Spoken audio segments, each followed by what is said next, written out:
Lo inesperado, tarde o temprano, llega, aun cuando sea un anuncio o una noticia que produce gozo y esperanza. En el camino se puede experimentar perplejidad y angustia. ¿Cuál fue la reacción de María ante la noticia inesperada que recibió? ¿Qué provecho tuvo para ella la solidaridad de Elizabeth? ¿Qué podemos aprender de esta lección para manejar las situaciones inesperadas que enfrentemos en la vida? Por tanto, el Señor mismo os dará señal. La Virgen concebirá y dará a luz un hijo, y le pondrá por nombre Emmanuel. Isaías 7:14. En la edición de hoy compartimos la lección número 15, titulada Una señal inesperada, de la revista para la educación cristiana, El Discípulo. Te invitamos a quedarte con nosotros para juntos estudiar la palabra del Señor.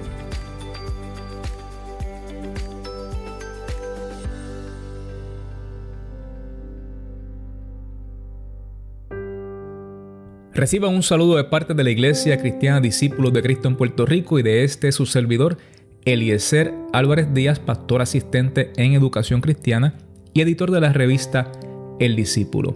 El pasaje bíblico que vamos a estar considerando en esta lección número 15, titulada Una señal inesperada, se encuentra en Isaías 7, 13 al 17 y Lucas 1, 30 al 38. Y dice así la palabra del Señor en el nombre del Padre, del Hijo y del Espíritu Santo. Amén. Entonces Isaías dijo: Escuchen ustedes, los de la casa real de David. ¿Les parece poco molestar a los hombres que quieren también molestar a mi Dios? Pues el Señor mismo les va a dar una señal. La joven está encinta y va a tener un hijo, al que pondrá por nombre Emmanuel. En los primeros años de vida del niño se comerá leche cuajada y miel, pero antes de que el niño tenga uso de razón, el país de los dos reyes que te causan miedo quedará abandonado. El Señor hará venir sobre ti, sobre tu pueblo y la casa real, días como no habían venido desde que Efraín se separó de Judá. Esto se refiere al rey de Asiria. Lucas 1, 30 al 38 dice así: El ángel le dijo: María, no tengas miedo, pues tú gozas del favor de Dios. Ahora vas a quedar encinta, tendrás un hijo y le pondrás por nombre Jesús. Será un gran hombre, al que llamarán Hijo del Dios Altísimo, y Dios el Señor lo hará rey, como a su antepasado David, para que reine por siempre sobre el pueblo de Jacob. Su reinado no tendrá fin. María preguntó al ángel: ¿Cómo podrá suceder esto, si no vivo con ningún hombre? El ángel le contestó: El Espíritu Santo vendrá sobre ti, y el poder del Dios Altísimo se posará sobre ti. Por eso, el niño que va a nacer será llamado Santo e Hijo de Dios. También tu parienta Isabel o Elizabeth va a tener un hijo, a pesar de que es anciana. La que decían que no podía tener hijos está encinta desde hace 6 meses. Para Dios no hay nada imposible. Entonces María dijo: Yo soy esclava del Señor, que Dios haga conmigo como me has dicho. Con esto el ángel se fue. Gracias por tu palabra. Gracias porque hoy podemos afirmar que para ti no hay nada imposible. Te pedimos, Señor, que seas propicio a nuestras vidas, que tu Espíritu Santo nos ilumine ahora que nos acercamos a esta tu bendita y hermosa palabra, y que podamos aprender de ella y que sea de beneficio para nuestras vidas. En el nombre de Jesús. Amén y gracias, Dios. Los objetivos que nos ocupan en esta lección son 3. Número 1, mostrar que en el nacimiento de Jesús, Dios actúa más allá de las capacidades humanas y que Dios hace lo mismo en el nacimiento de Jesús en nuestros corazones. Número 2, señalar además que esto trae gozo al mismo tiempo que dificultades, y que parte de la función de la comunidad de creyentes es apoyarnos mutuamente, compartiendo tanto el gozo como las dificultades, es decir, en solidaridad. Número 3. Comprender la historia que se nos narra acerca del nacimiento de Jesús y lo que esa historia implica para nuestras vidas. Dicho de otra manera, esa historia no es una historia para ser vista en el pasado, sino que esa historia tiene significado profundo y hermoso para nuestras vidas en el día de hoy.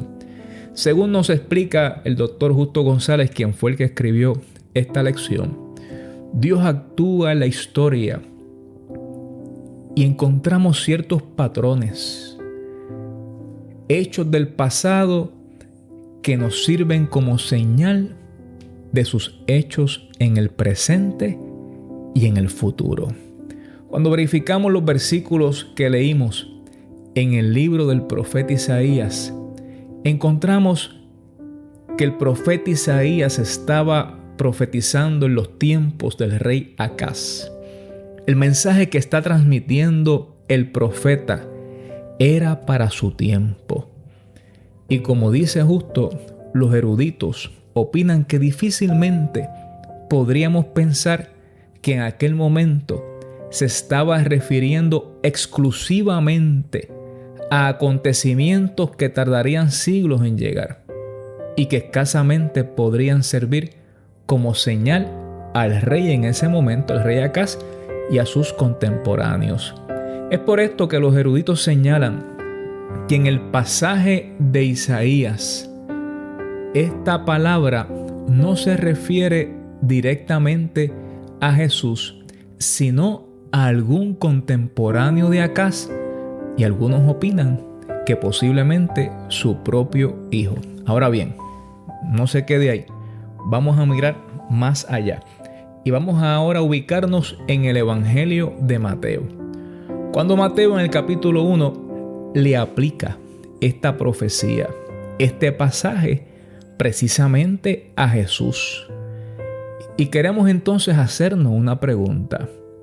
¿Quiere decir esto que tenemos que escoger entre lo que nos dicen los eruditos y lo que dice el Evangelio en Mateo? Tal como dice y explica muy bien el Dr. González, no. Lo que esto quiere decir es que tenemos que entender el modo en que la Biblia utiliza acontecimientos del pasado para interpretar, para comprender mejor los acontecimientos presentes y futuros.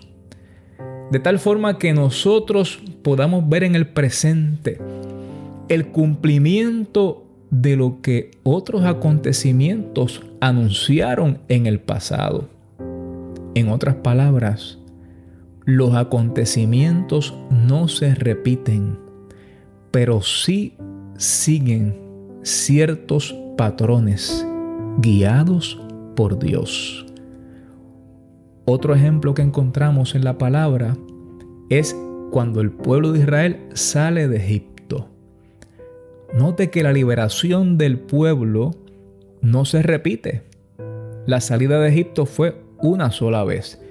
Pero esa salida ayuda para que el pueblo pueda entender, ese pueblo que está en el exilio, pueda entender la promesa que Dios les hace de que regresarán a su tierra desde Babilonia. Y nos ayuda también a nosotros y nosotras hoy, los cristianos, a entender que cuando Jesús llega también para liberar. ¿Se acuerdan cuando en la sinagoga leyó el libro acerca de él y dijo: hoy se ha cumplido esta palabra frente a ustedes? Porque Jesús vino para darnos libertad, para darnos vida eterna. Y un día regresará y nos iremos con Él. por toda la eternidad.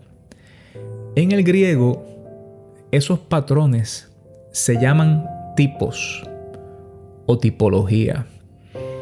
Y por eso es que este tipo de interpretación bíblica se llama una interpretación tipológica.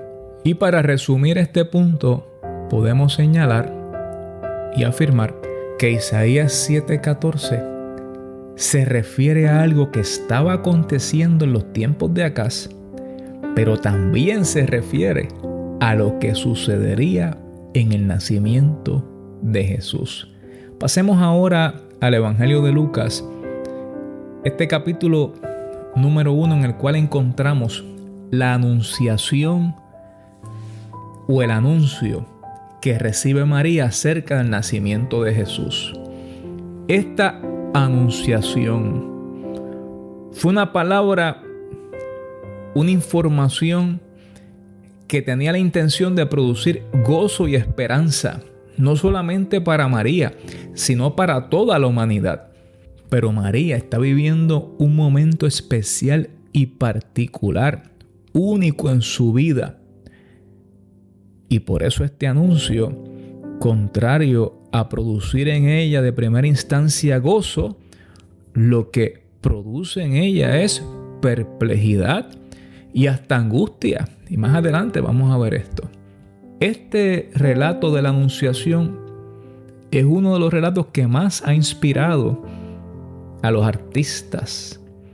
Y en muchas ocasiones se pinta a María frente al ángel. Y se ubica al Espíritu Santo en forma de paloma que viene sobre ella. Pero es importante también destacar algunos asuntos en este pasaje que quisiéramos entonces mirar por un momento.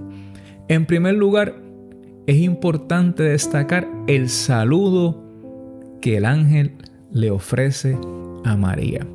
Note que en ese versículo con el que iniciamos la lectura del Evangelio de Lucas, específicamente el versículo 30 del capítulo 1, el ángel le dice a María: María, no temas, porque has hallado gracia delante de Dios. En la versión Dios habla hoy: María, no tengas miedo, pues tú gozas del favor de Dios. Este versículo ha sido interpretado de muchas maneras a lo largo de la historia, pero es importante que destaquemos aquí que cuando el ángel le llama a María muy favorecida o muy agraciada, lo que le está diciendo precisamente es que ella es una persona que ha alcanzado el favor de Dios. Otro punto importante que debemos destacar aquí es que nosotros y nosotras en muchas ocasiones nos acostumbramos a escuchar este relato una y otra vez durante la época navideña, que no le prestamos atención a algunos detalles. Precisamente les decía ahorita que María estaba viviendo un momento único y especial en su vida. Se estaba preparando para casarse. Y las damas que me escuchan que pueden recordar, o quizás alguna está en ese momento ahora mismo, y le sorprendió la pandemia y le ha sorprendido muchísimos imprevistos, saben lo que estoy diciendo. Y aquellos que nos casamos hace ya mucho tiempo, sabemos que esos días, ese tiempo previo a la boda era un tiempo especial, y que los imprevistos y las interrupciones no ayudaban mucho para poder lograr los planes trazados.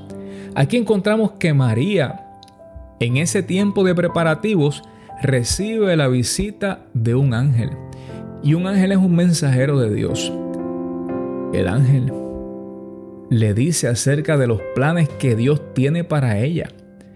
De primera instancia ella tuvo miedo porque recibe la visita de este mensajero de Dios. A lo que el ángel le dijo: no tengan miedo.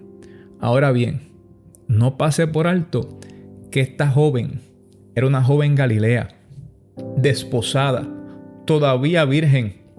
Y lo que el ángel le anuncia Para ella, de primera instancia, es una tragedia, o al menos representaba una amenaza para los planes que ella tenía. Que una joven saliera encinta era una gran afrenta, tanto para su familia como para su prometido. Y por lo tanto, las consecuencias que tendría que asumir eran nefastas para ella. Quedaba excluida de su círculo de amistades. Posiblemente tendría que abandonar la ciudad y llevar una vida de miseria y de humillación. También existía la posibilidad de que los vecinos la apedrearan hasta que muriera, como sucede en muchos países hoy. Por eso es que María pregunta, pero ¿cómo será esto? Esto es más que curiosidad. Cuando María pregunta cómo va a ser esto, también María está diciendo por qué me tiene que pasar esto a mí y en este preciso momento. Pero cambia el tono cuando María finalmente dice: hágase conmigo conforme a tu palabra. Y aquí no podemos pasar por alto la intervención del Espíritu Santo. El ángel le dijo: el Espíritu Santo vendrá sobre ti. Una cosa es lo que escuchamos a través de nuestros oídos y otra cosa es lo que Dios hace en nuestro interior.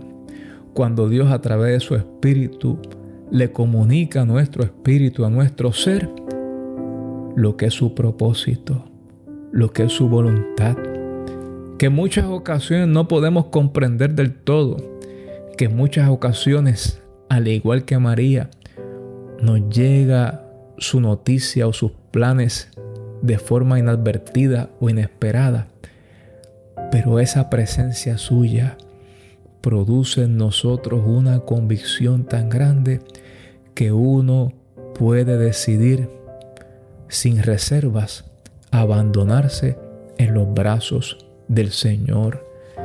Esta historia sí es una historia bonita, hermosa, pero no podemos pasar por alto que iba a acarrear serias dificultades para María.